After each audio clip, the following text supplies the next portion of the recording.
Welcome to the Ocean Impact Podcast. This is our Pitchfest 2021 series, and we are down to the final episode with our winner. I'm joined today by my co-host, Tim Silverwood. How are you going, Tim?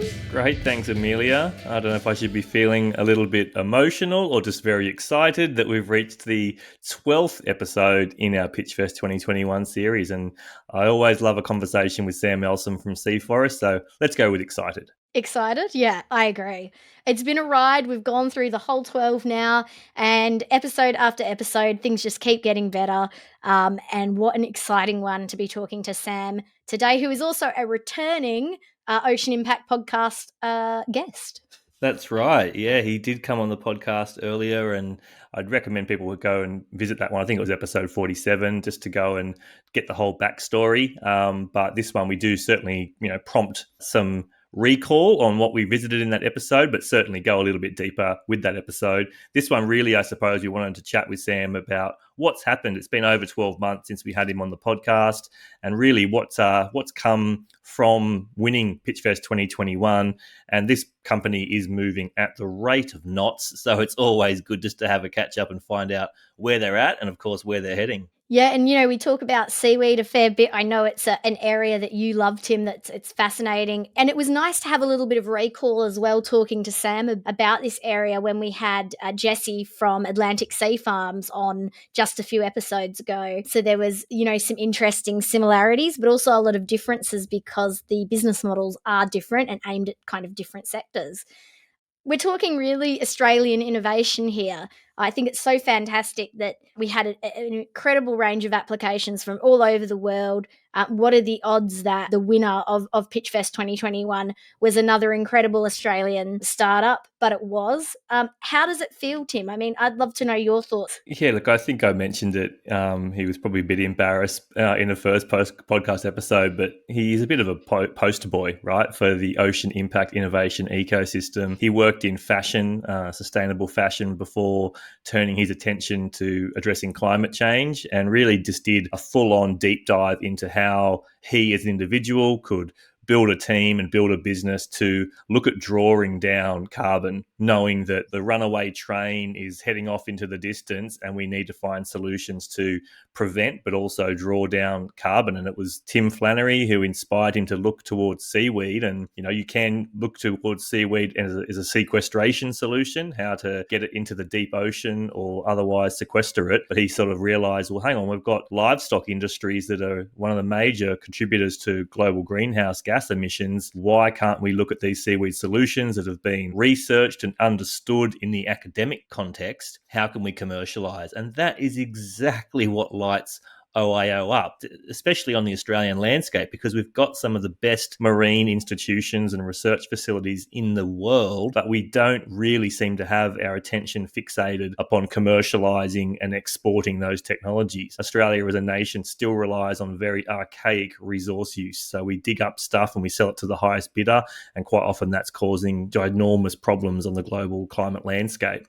So you look at someone like Sam and you're like, there is the future. There's someone who's figured out how to attract the best brains, because he's got the best people working in seaweed, in livestock, in the nation, and they now work for him, and his business is growing so rapidly. He's fully resourced. He's off to the races. The thing I found most fascinating, I think my jaw hit the floor during this episode, was finding out that his challenge is not so much about supply, it's demand. He's producing really good quantities of this stuff now, but until there's a bigger macro setting which will encourage a lot of the livestock industries to adopt their solution, he's going to struggle. And I just could not believe that. I was literally shocked. And I think, Amelia, you took some insights away from that too, in terms of what's required at a policy level to drive ultimately positive impact on the ocean and the planet. 100%. And we should give people some context who haven't watched the previous episode. Sea Forest are farming this asparagopsis seaweed in Tassie, and they use this as a livestock supplement. They only need to use a tiny bit of this supplement in the feed of livestock. livestock, and you can reduce the methane emissions by a very large amount, 90-something%, 98%, I think it is. Don't quote me on the exact figure. Yeah, It's 98% huge. and So only like 30 grams of supplement required on a daily basis. that's right, yeah. And methane has 28 times the warming impact than regular CO2, even though it has a shorter lifespan in our atmosphere. To your point, Tim, about the regulatory change, that was, something that I thought was so fascinating. And it really kind of recalled to me the episode with Declan McAdams from Pinovo, episode 6 of this series, if you want to go listen to it, that there's regulatory and political barriers to the adoption of these incredible solutions.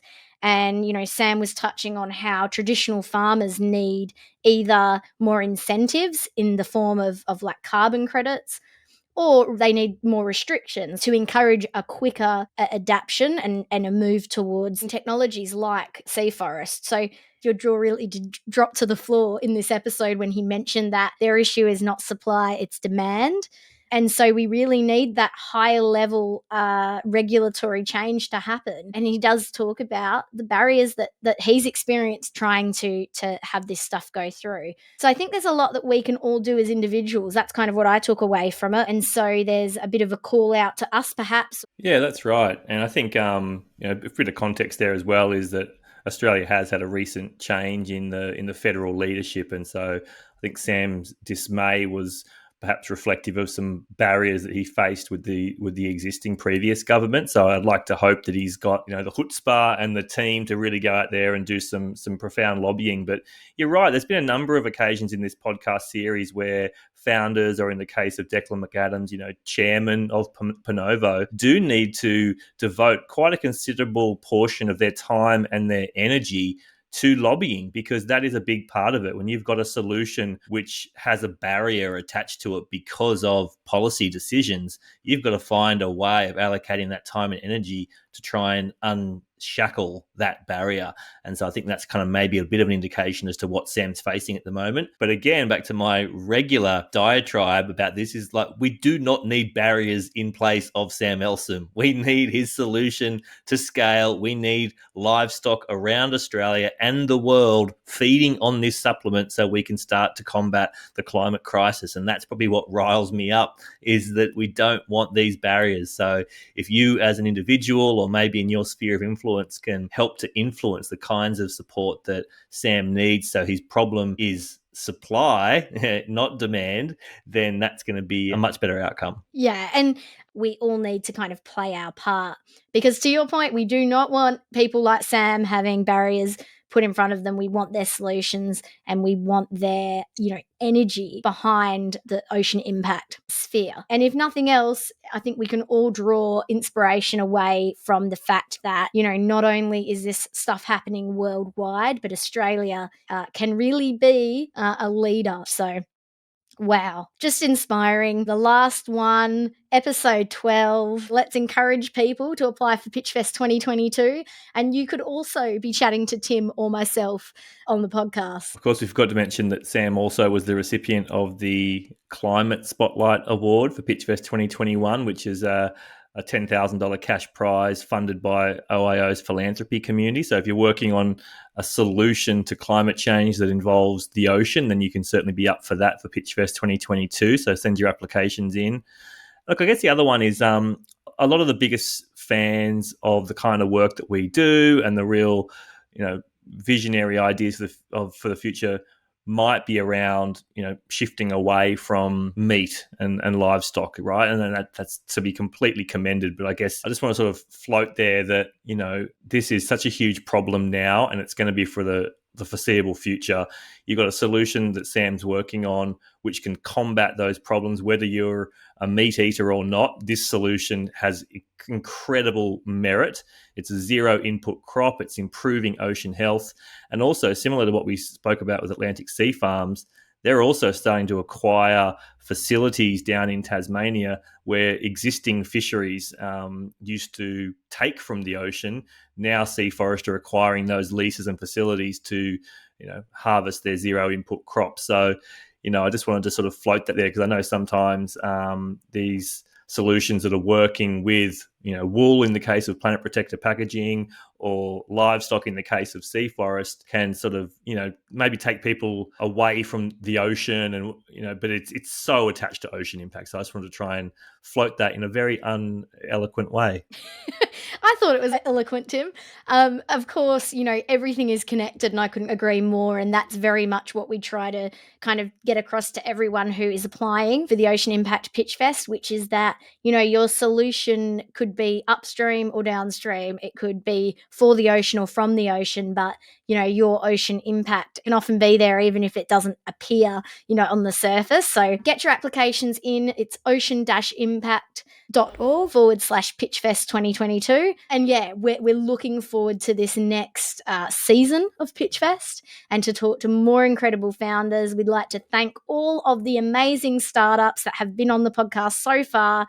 Guess we'll be back with future episodes of the podcast, and then eventually the Pitchfest 2022 series, where we'll learn about the finalists from this year's initiative. So thanks for tuning in, everyone. So thrilled to have back on the Ocean Impact podcast Sam Elsom, who is the co-founder and CEO of Sea Forest. How are you, Sam? I'm really well, thanks, Tim. Thanks for having me back on. Now, obviously, this second visit is because you were the winner of the Ocean Impact Pitchfest 2021, and we've made an effort to speak to all 12 finalists of that particular program. But there is actually a episode in the archives of the Ocean Impact podcast, episode 38, where we sat down and chatted about Sea Forest on the northern beaches of Sydney. So that was recorded in June 2021. And so people can go back and listen to episode 38, but we'll still try and chew through a bit of that features of that episode. But let's really focus on what's been happening, I suppose, in the 12, 15 months since then. Give us a little bit of a snapshot, Sam. What's been happening in your world since you were last on the Ocean Impact podcast? Yeah, well, it feels like yesterday that we were sitting down discussing, Sea Forest plans. But I guess, there's been a lot of progress made since that time. We've now completed stage 1 development of our marine farm. We've had some fantastic results there, and, building up a meaningful supply of seaweed. And we've continued to expand our land-based farming footprint. We now have over 30 tanks, from 1,000 litre vessels to 14,000 litre tanks, and high-rate algal ponds all bubbling away with the seaweed growing on land. We also purchased a second land-based site just 30 minutes up the road, another waterfront site, industrial aquaculture site that we're refurbishing into a seaweed production facility. So that's a super exciting development. That's obviously increases our capacity to supply the industry. So, we're busy, heads down, bums up, trying to get that site operational as quickly as we can. We have seaweed in the first lot of ponds, but it will take us around 12 months to get it fully operational. So that's great. And there's been other developments too. Obviously, on the farming front, there's lots of work happening there, and more customers that are coming online, which is really exciting. Great. Well, we've got a good 40-minute conversation today to dive a little bit deeper into all those achievements that you've recorded since we last spoke. But take us a little bit down to your site in Tasmania. So people listening in from all around the world, tell us about where you are down there, what it's like, and obviously these sites that you're now being able to acquire for your operations.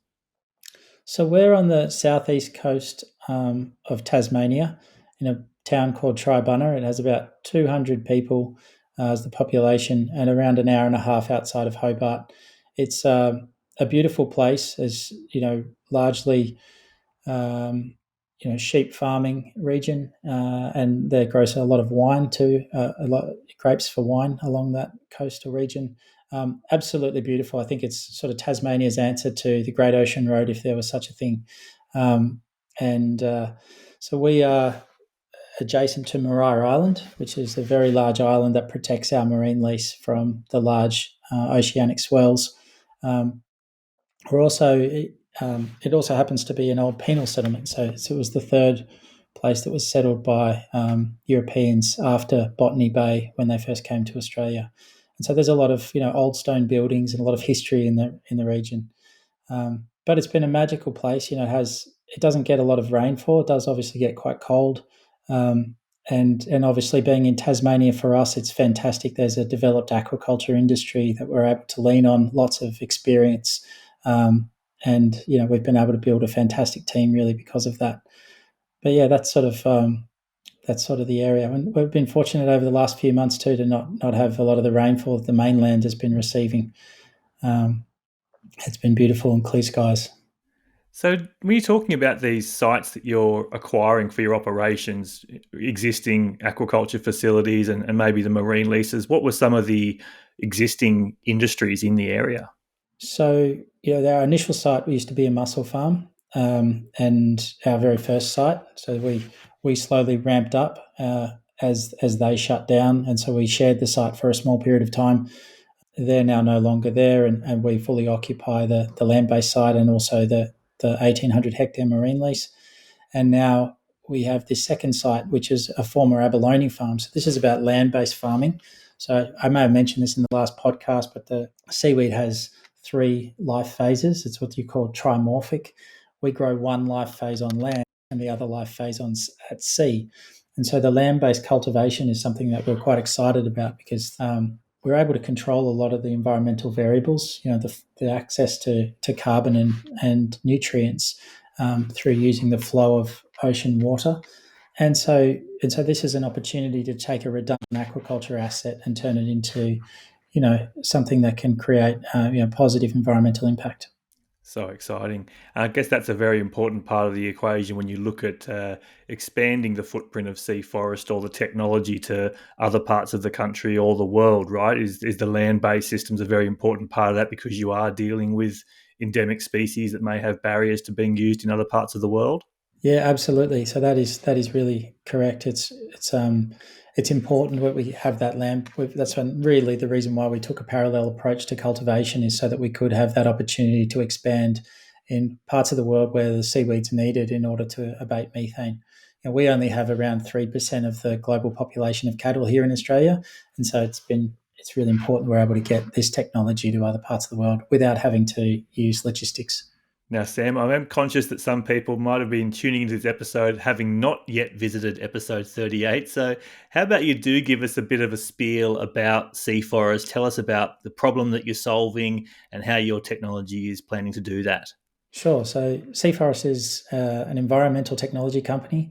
We're 4 years old, and we were really established to combat climate change through growing seaweed for emissions reduction in livestock. So the seaweed that we grow is called asparagopsis. When fed at a very small amount to ruminant livestock, so ruminants such as cattle and sheep, it knocks out about or eliminates about 98% of the methane. And to put that into context, about 15% of global anthropogenic greenhouse gas emissions come from enteric methane, which is produced from livestock. So, whilst they're very important for food security, they are having a very meaningful environmental impact. And most importantly, we're talking about the gas methane, and methane has 28 times the warming impact on our atmosphere as regular CO2. And at COP26 last year, which I guess is something that's happened, Tim, between now and when we last spoke, it was really pointed out as the gas which we must be targeting in order to avoid that 1.5 degrees of warming, which seems imminent. It has a shorter lifespan in our atmosphere, but it has, many times the warming impact. So through feeding just 30 grams, so it's 0.2% of the animal's diet is the seaweed supplement, and has this incredible impact. So it's a tiny amount, just a supplement really. And so great that you talk about it being a zero input crop and obviously what it can do for the benefits of creating a healthier ocean ecosystem as well. It really is just so remarkable. And I do encourage people to go back and listen to that first episode where we do talk a lot more about the science behind it and just how phenomenal the origin story is, the incredible people that you've chosen to work with. But let's go back, Sam, to what has been happening again in that last 12 months. Talk about some of the trials, some of the key achievements that you've seen in that time frame. What's it been like, with the rubber hitting the road, so to speak, with your product actually getting out there to customers and some of the feedback and some of the results? Yeah, so we've supported many academic or research trials at whether that around Australia. We've used to continue to demonstrate what we already know is that this methane is more or less inhibited from the use of the supplement. But we've also looked at toxicology and impacts on the flavour and marble score of the beef or the flavour of the milk. But in parallel, we've also been scaling with partners like Fonterra, like MJ Bale, who have now bringing a net zero nips and carbon neutral soup product to market, which is really quite exciting. Fantastic to be a part of that journey. And we've had AACO trials have started. With F1 Wagyus, it's the first time Wagyu beef have been fed the asparagopsis. They're in feedlots for a very long time. And Ranges Valley is another great company that we've started working with. So these companies altogether have many hundreds of thousands of head of animal, and we're just at the, I guess, getting started stage. For us, our goal last year was to feed 100,000 head of animals or of livestock, and I would say that we've done our part to produce the supply, but the market hasn't really adopted, or the industry hasn't really adopted at the same pace at which we'd hoped. Between now and when we last spoke, Tim, there was a what they call a low emission statement by Angus Taylor, which is our previous Minister for the Department of Energy, Science, Resources, we put a submission forward to him as part of a livestock working group to hopefully have carbon abatement credits or a methodology developed for carbon abatement credits from the use of feed supplements. And that was rejected. So that was a really unfortunate sort of setback, really, if you like, because that would have delivered the ability for Australian farmers to access carbon credits from using the supplement and would have been a driver to adoption. Now there's neither a stick or a carrot for farmers hoping to use our supplement. Wow. Okay, that's well, we are in a new government now, a new federal government. So hopefully that might change the opportunities for you to reenact that push to get some credit certification for utilizing your product. But you mentioned there that you are doing really well on the supply front, but you could do with a bit more demand. That's really surprising to me. Tell us a little bit more about that. And so you've obviously got some great brands out there and companies that are willing to pioneer your solution, but you need a whole lot more. Is that what you're saying?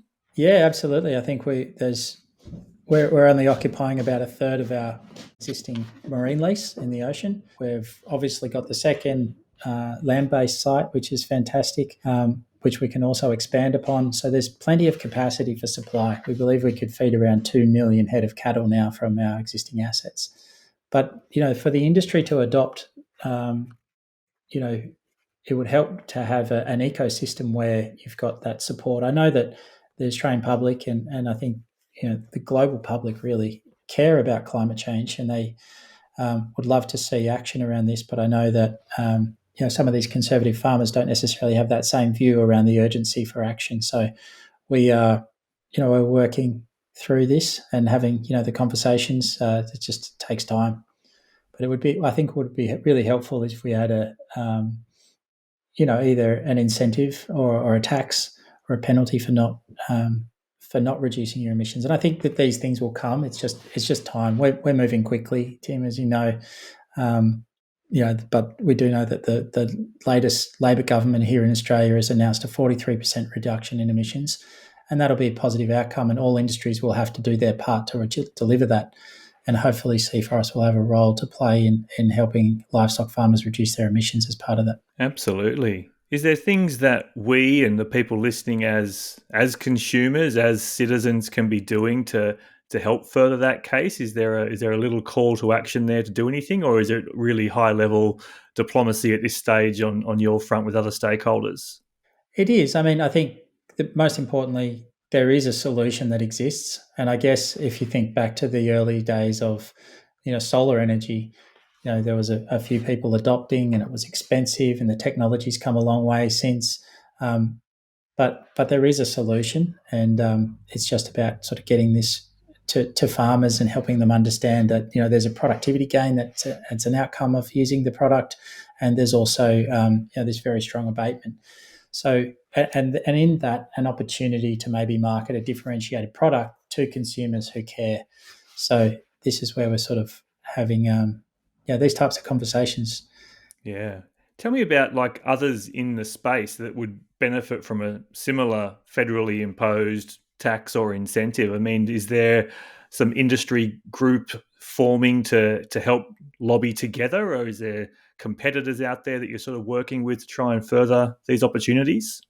Yeah, there isn't the collaboration, I guess, that you would think, but there is what they're calling what they did call a livestock working group. So there's a body that's represented by the livestock sector, and that includes all feed supplements. So there are supplements such as a weed called desmanthus and leukina. They have a very small amount of abatement, but they're still meaningful in grazing systems.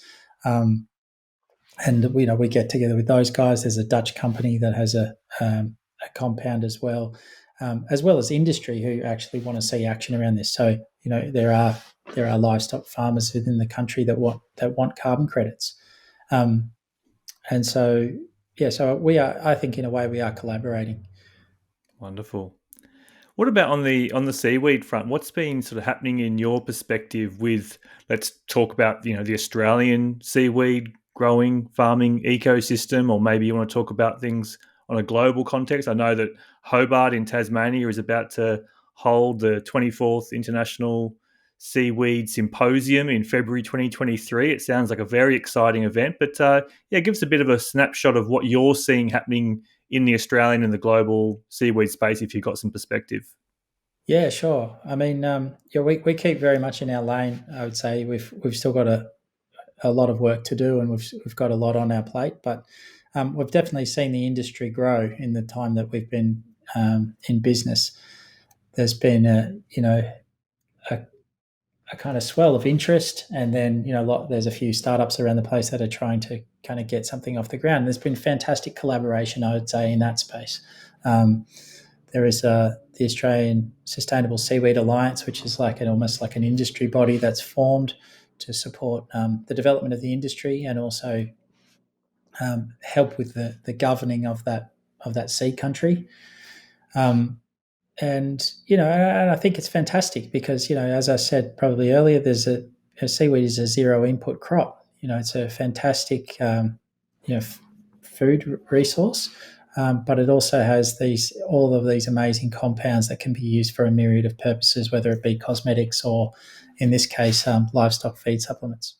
So there's been a lot of changes. I think we're very excited about the event next year. That, as you said, the first time in 24 years that the International Seaweed Symposium has been held in Australia, and I think that's going to be an opportunity for all of the world's academics to come together. We're expecting now, with COVID being more or less behind us, that there'll be a lot of international visitors. And it's a great chance for also the general public to get together, and those that are interested in seaweed farming to come and hear directly from the researchers, but also see some of the fantastic work happening in everything from blue carbon to new products, even propagation techniques. So, that's a fantastic development, and that'll be great for Tasmania. It certainly will. I can imagine there's a huge amount of excitement amongst the Australian community, both the academics and the entrepreneurs and business leaders like yourself down there. Seaforest is going to be a bit of a partner, a good chance for you to get some really good global exposure. Yeah, absolutely. And we have also some of our academics that are researchers that will be presenting some of the science that they've been working on, which is great. So we're really excited about that and very happy to support them. On the science front, has there been sort of any new developments or any revelations or challenges on the science front? I mean, or do you feel like a lot of the hard work is done, or is it always going to be continuing forever in an industry like you're involved in? Yeah, I think it has come a long way, is the short answer. But I think even though it does feel like the most complicated piece, the make or break piece is behind us, in the fact that we can now cultivate the seaweed consistently and at scale. There's billion cattle on the planet. There's absolutely a lot of mouths to feed and a huge amount of this product that would be required. So, the science can never stop, and we must continue to progress and see how we can improve our product. And on that front, we've been able to, so land-based farming, we've been able to get a 6-fold increase in the concentration of bioactives inside the seaweed, which is fantastic. That meaning 1 kilogram of seaweed could feed up to 6 times the number of animals. That's just amazing work that Professor Rocky Denise and Dr. Masa Tatsumi have been working on. The other is on the actual product development side.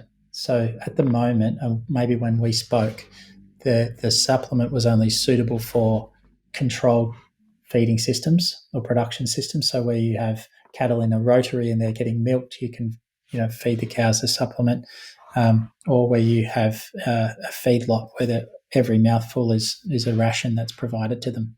In extensive grazing system, there was no solution. What we've been able to do is create pellets and also lick blocks, which is like a large, almost like a concrete block that includes all mineral supplements. It's molasses-based generally, and also has our seaweed supplement. They're put near the water source, and then animals are guaranteed to drink every day, and they come and they lick the block and they get the supplement at that time. So it opens us up now to accessing the further 23 million of the 26 million cattle in Australia. So that's a huge development, which we're really excited about. So we're now testing that there's these blocks under the harsh Australian conditions to check on integrity and make sure there's stability over time. That's really awesome news, and it sort of goes back, I suppose, to that previous point where trying to find those customers that are highly motivated to become,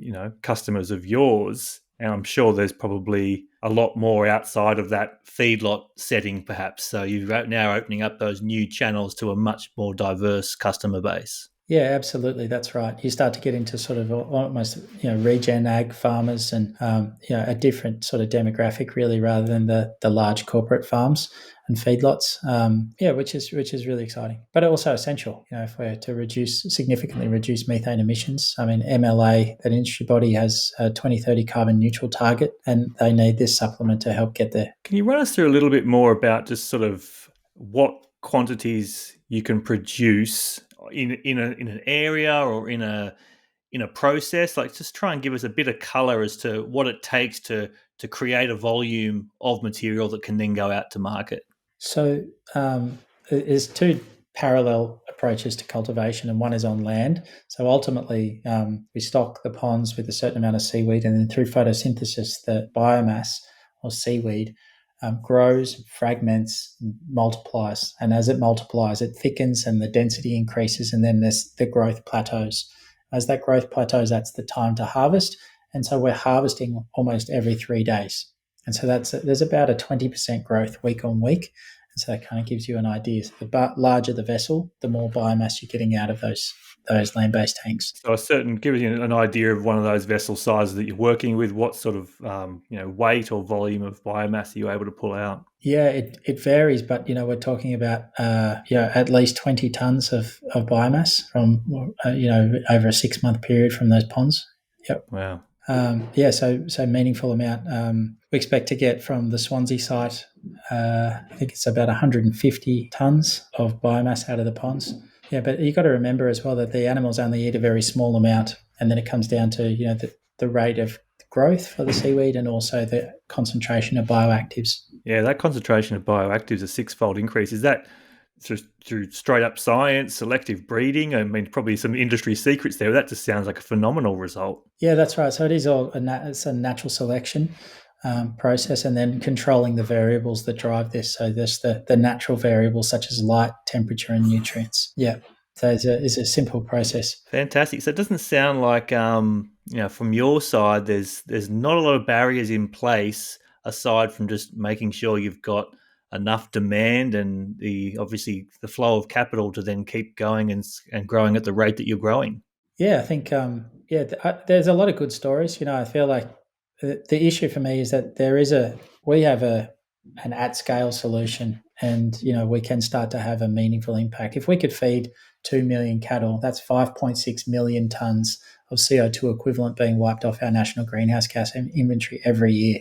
We can't do that, not because we're not capable of growing the seaweed, but because that market development piece isn't in place. So we are, that is sort of where I guess the frustration and tension comes from, is that we want to see as maximum action by 2030 as is feasible or as possible. And so, that drives us forward. But there are really great stories in there. We have met many farmers that are completely motivated to get things done. I've spoken about Simon Cameron. There are many Simon Camerons around Australia that are, getting up every morning and making sure their cattle have this, seaweed supplement, that are coming down to Tasmania and that visit us and that are, so enthusiastic about it. So there is a change in the air. I think once consumers have, or the public have, a tangible product that they can then demand, that will be when the sort of, I guess, the dynamic shifts. At the moment, there's this feeling maybe that, I don't know if livestock producers really know whether or not there is that demand for a low methane steak. Because,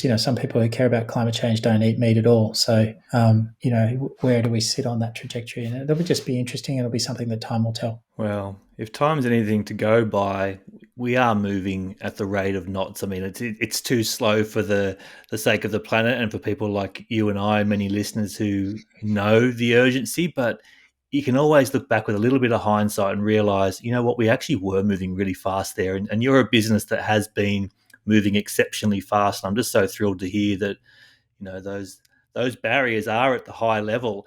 What has that meant for you as a leader, as a CEO, and working with a leadership team, working with your board, working with advisors and key stakeholders? It sounds to me like you'd have to be devoting quite a bit of your time and energy to those high level results and changes at a very government level, as opposed to then also having, one foot in the camp of running a very fast-paced and emerging operations as well. What's it been like for you as a leader? It must be a wild ride.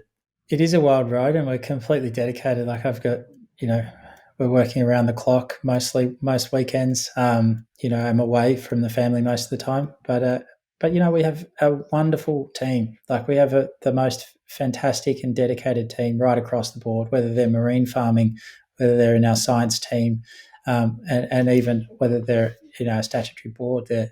Everybody's so supportive and also dedicated to the outcomes that they know we can achieve. For me personally, it's been a very rapid learning curve. Everything from lobbying government officials to talking about climate change with livestock farmers, to to running a marine farm operation. That this is definitely not my original wheelhouse. But we all respect each other, and we're all learning from one another. And I think it all comes back to having a fantastic team as the foundation behind everything that we're doing. Yeah, absolutely. And this is why we always send such big praise your way. Your origin story, the why that you do what you do, and how you're navigating that multitude of hoops that you're constantly required to jump through. It is inspiring, and it's very sort of humbling, Sam, because we need more Sams, and that's kind of what OIO is all about. Like, let's find the people that are willing to just go so hard, so deep, so broad, so committed, because that's exactly what we need for the future. What was it like sort of being, you've had so many awards and acknowledgements for your great work since starting, really, but particularly in the last 12 months. What's it like to be rewarded? And obviously you can talk about the Pitchfest and just sort of knowing that the world cares so much about the work that you're doing.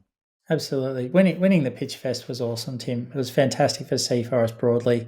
I mean, even though, I knew about it, I've known about it for quite a while, and since you guys almost started Ocean Impact Organisation. But, it was sent to us by many of our team, that we should really jump on this. This is a fantastic opportunity. And so then to win it means, that gives the team the recognition, that gives them, puts the wind in their sails, if you like. It keeps them going when times are tough. I may have mentioned that particularly in the scientific team, we had a long run where, really the company had about 2 years of pure R&D.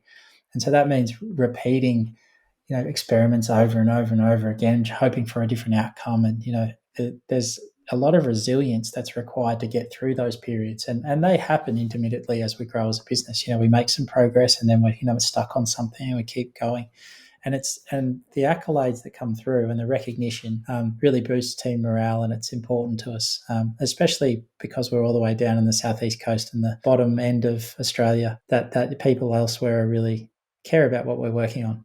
Yeah, people do. People really do, and we can't wait. We're obviously in the midst of the Pitchfest 2022 at the moment. It only launched recently, but that means in a few months' time we'll be sharing with the world the next tranche of incredible, inspiring startups doing great things. So it's a constant rush for us, and we really, again, very much appreciate you.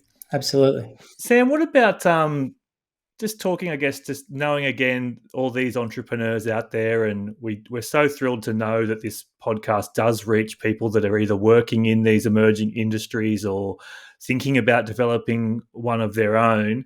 What are some of those key learnings or those little words of wisdom that tend to come out when you're speaking, or knowing that your words are going to be landing with a scientist who's interested in commercialization, or a budding entrepreneur who's feeling the weight of the challenges? What are some of your words of wisdom?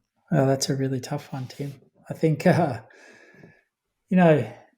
always sort of, I feel like my journey with Sea Forest is that I just put one foot in front of the other. So I wasn't a seaweed farmer overnight.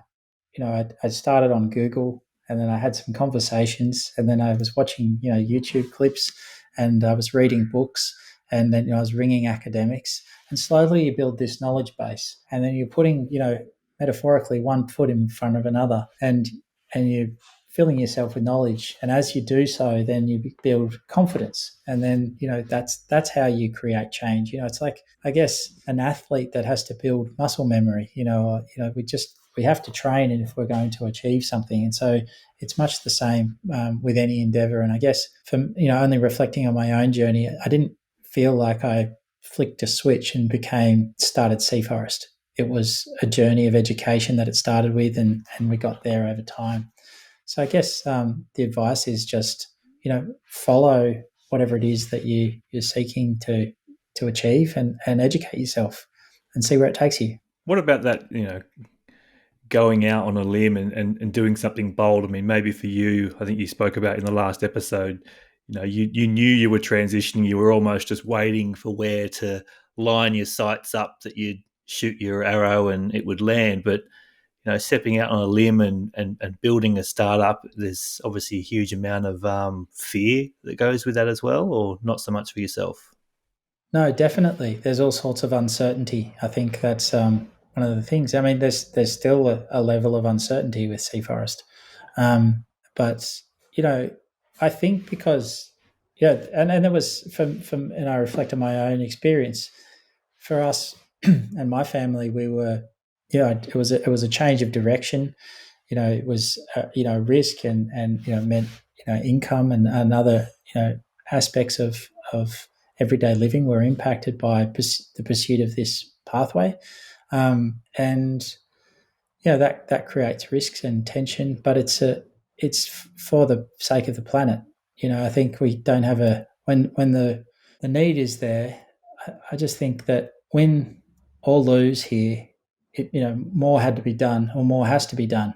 Even today, as we sit here 12 or 18 months on from when we last spoke, there's not been an enormous amount of action around climate change. There's been a movement. There's been lots of advocacy. There's now a new government. So I think that the momentum is swelling. But when we talk about real action and an actual tangible emissions reduction, we're nowhere near where we need to be. Lots of talk and not enough action. And I feel like, that's the business that we're trying to build, is one that creates, that tangible impact through action around emissions reduction. So, I guess it is bold, but I think, even if I fail, I don't think anyone would say it's not worthwhile. Mate, absolutely. And we share some similar motivations there, and I reckon that's going to have landed pretty firmly with everyone listening in. I think we can almost move towards wrapping it up there, but I obviously like to finish with a chance for you to talk about anything that you sort of wanted to get to today, but you haven't had the chance to get to.